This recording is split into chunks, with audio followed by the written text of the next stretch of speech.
Animal Farm by George Orwell. Chapter 1. Mr. Jones of the Manor Farm had locked the hen houses for the night, but was too drunk to remember to shut up the pop-holes.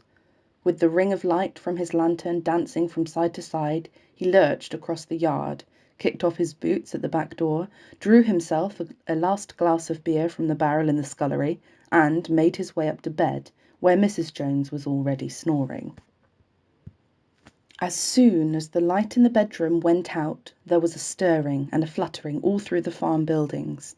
Word had gone round during the day that old Major, the prize middle white boar, had had a strange dream on the previous night, and wished to communicate it to the other animals. It had been agreed that they should all meet in the big barn as soon as Mr. Jones was safely out of the way. Old Major, so he was always called, although the name under which he had been exhibited was Willingdon Beauty. He was so highly regarded on the farm that everyone was quite ready to lose an hour's sleep in order to hear what he had to say. At one end of the big barn, on a sort of raised platform, Major was already ensconced on his bed of straw under a lantern which hung from a beam. He was 12 years old, and had lately grown rather stout, but he was still a majestic-looking pig, with a wise and benevolent appearance, in spite of the fact that his tushes had never been cut. Before long, the other animals began to arrive and make themselves comfortable after their different fashions. First came the 3 dogs, Bluebell, Jessie, and Pincher, and then the pigs, who settled down in the straw immediately in front of the platform.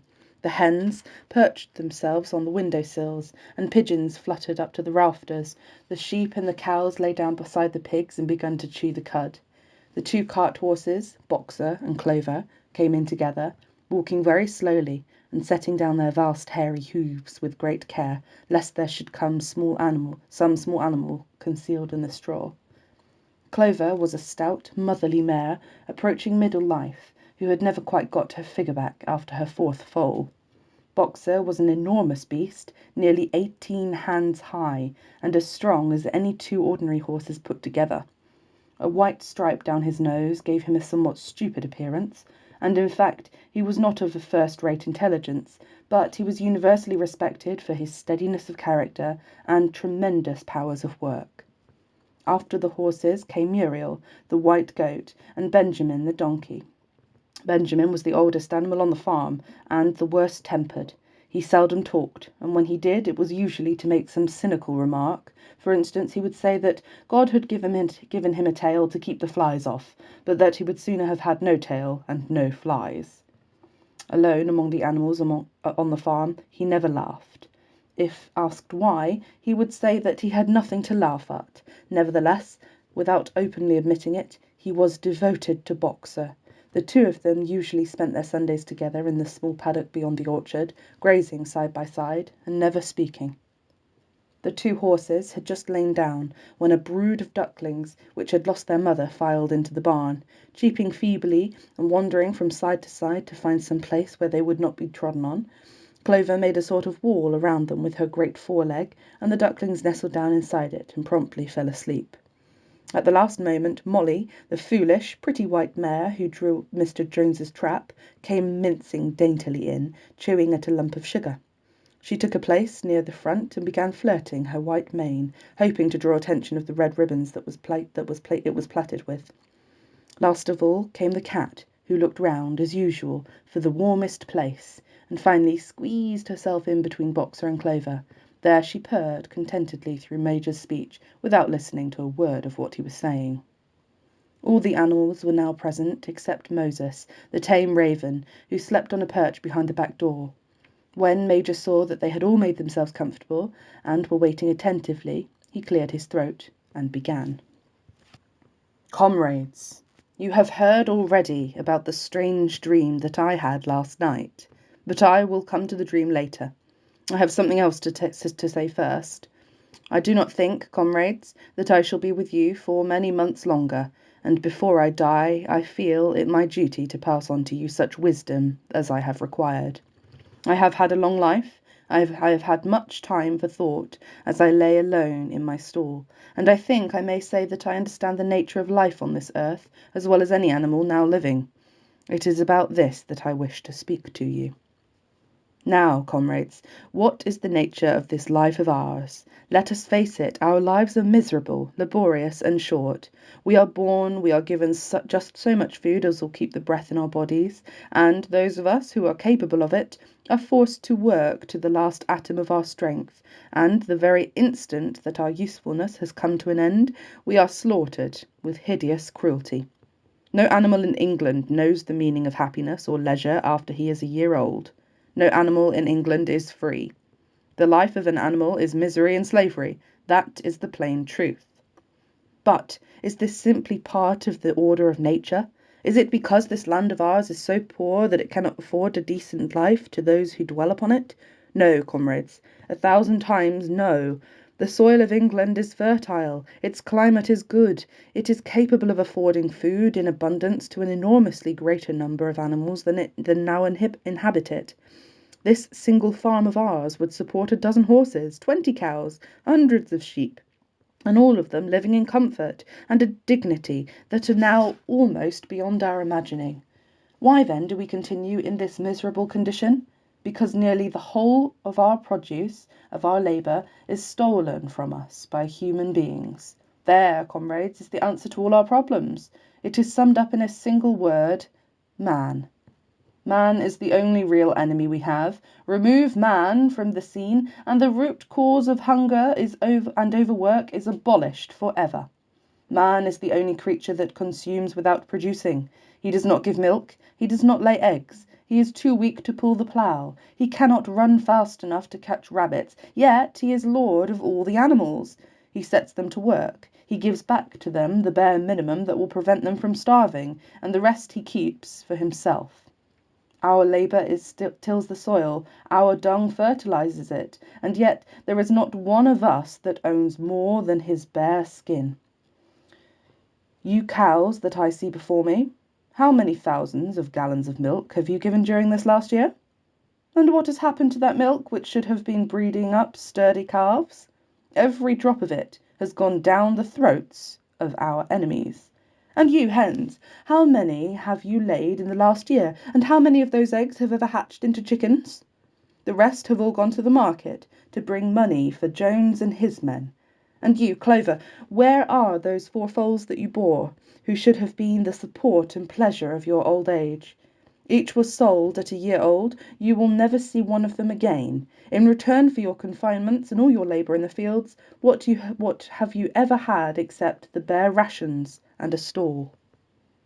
And even the miserable lives we lead are not allowed to reach their natural span. For myself, I do not grumble, for I am one of the lucky ones. I am 12 years old and have had over 400 children. Such is the natural life of a pig, but no animal escapes the cruel knife in the end.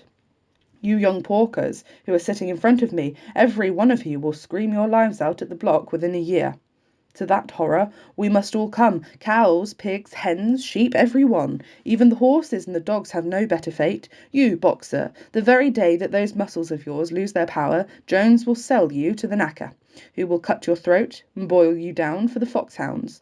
As for the dogs, when they grow old and toothless, Jones ties a brick around their necks and drowns them in the nearest pond.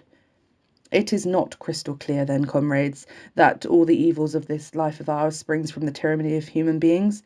Only get rid of man, and the produce of our labour would be our own. Almost overnight we could become rich and free. What then must we do? Why, work night and day, body and soul, for the overthrow of the human race. That is my message to you, comrades. Rebellion. I do not know when rebellion will come. It might be in a week or in 100 years, but I know, as surely as I see this straw beneath my feet, that sooner or later justice will be done. Fix your eyes on that, comrades, throughout the short remainder of your lives. And above all, pass on this message of mine to those who come after you, so that future generations shall carry on the struggle until it is victorious. And remember, comrades, your resolution must never falter. No argument must lead you astray. Never listen when they tell you that man and the animals have a common interest, that the prosperity of the one is the prosperity of the others. It is all lies. Man serves the interest of no creature except himself. And among us animals, let there be perfect unity, perfect comradeship in the struggle. All men are enemies, all animals are comrades. At this moment there was a tremendous uproar. While Major was speaking, 4 large rats had crept out of their holes and were sitting on their hindquarters listening to him. The dogs had suddenly caught sight of them, and it was only by a swift dash for their holes that the rats saved their lives. Major raised his trotter for silence. "Comrades," he said, "here is a point that must be settled. The wild creatures, such as rats and rabbits, they are our friends or our enemies. Let us put it to the vote. I propose this question to the meeting. Are rats comrades?" The vote was taken at once, and it was agreed by an overwhelming majority that the rats were comrades. There were only 4 dissentients, the 3 dogs and the cat, who afterwards discovered to have voted on both sides. Major continued, I have little more to say. I merely repeat, remember always your duty of enmity towards man and all his ways. Whatever goes upon 2 legs is an enemy. Whatever goes upon 4 legs or has wings is a friend. And remember also that in fighting against man, we must not come to resemble him. Even when you have conquered him, do not adopt his vices. No animal must ever live in a house, or sleep in a bed, or wear clothes, or drink alcohol, or smoke tobacco, or touch money, or engage in trade. All the habits of man are evil, and above all, no animal must ever tyrannize over his own kind. Weak or strong, clever or simple, we are all brothers. No animal must ever kill any other animal. All animals, are equal. And now, comrades, I will tell you about my dream of last night. I cannot describe that dream to you. It was a dream of the earth, as it will be when man has vanished. But it reminded me of something that I had long forgotten. Many years ago, when I was a little pig, my mother and the other sows used to sing an old song of which they knew only in the tune and the first 3 words. I had known that tune in my infancy, but it had long since passed out of my mind. Last night, however, it came back to me in my dream, and what is more, the words of the song also came back, words, I am certain, which were sung by the animals of long ago and have been lost to memory for generations. I will sing to you that song now, comrades. I am old and my voice is hoarse, but when I have taught you the tune you can sing it better for yourselves. It is called Beasts of England. Old Major cleared his throat and began to sing, and he had said his voice was hoarse, but he sang well enough, and it was a stirring tune, something between Clementine and La Cucaracha. The words ran, Beasts of England, beasts of Ireland, beasts of every land and clime, hearken to my joyful tidings of the golden future time. Soon or late, the day is coming, tyrant man shall be overthrown, and the fruitful fields of England shall be trod by beasts alone. Rings shall vanish from our noses, and the harness from our back, bit and spur shall rust for ever, cruel whips no more shall crack. Riches more than mind can picture, wheat and barley, oats and hay, clover beans and mangled wurzels shall be ours upon that day. Bright will shine the fields of England, purer shall its waters be, sweeter yet shall blow its breezes on the day that sets us free. For that day we all must labour, though we die before it break. Cows and horses, geese and turkeys, all must toil for freedom's sake. Beasts of England, beasts of Ireland, beasts of every land and clime, hearken well and spread my tidings of the golden future time. The singing of this song threw the animals into the wildest excitement. Almost before Major had reached the end, they had begun singing it for themselves. Even the stupidest of them had already picked up the tune and a few of the words, and as for the clever ones, such as the pigs and dogs, they had the entire song by heart within a few minutes. And then, after a few preliminary tries, the whole farm burst out into Beasts of England in tremendous unison. The cows lowed it, the dogs whined it, the sheep bleated it, the horses whinnied it, the ducks quacked it. They were so delighted with the song that they sang it right through 5 times in succession, and might have continued singing it for all the night if they had not been interrupted. Unfortunately, the uproar awoke Mr. Jones, who sprung out of bed, making sure that there was no fox in the yard. He seized the gun, which always stood in a corner of his bedroom, and let fly a charge of No. 6 shot into the darkness. The pellets buried themselves in the wall of the barn, and the meeting broke up hurriedly. Everyone fled to his own seating place. The birds jumped onto their perches, the animals settled down in straw, and the whole farm was asleep in a moment.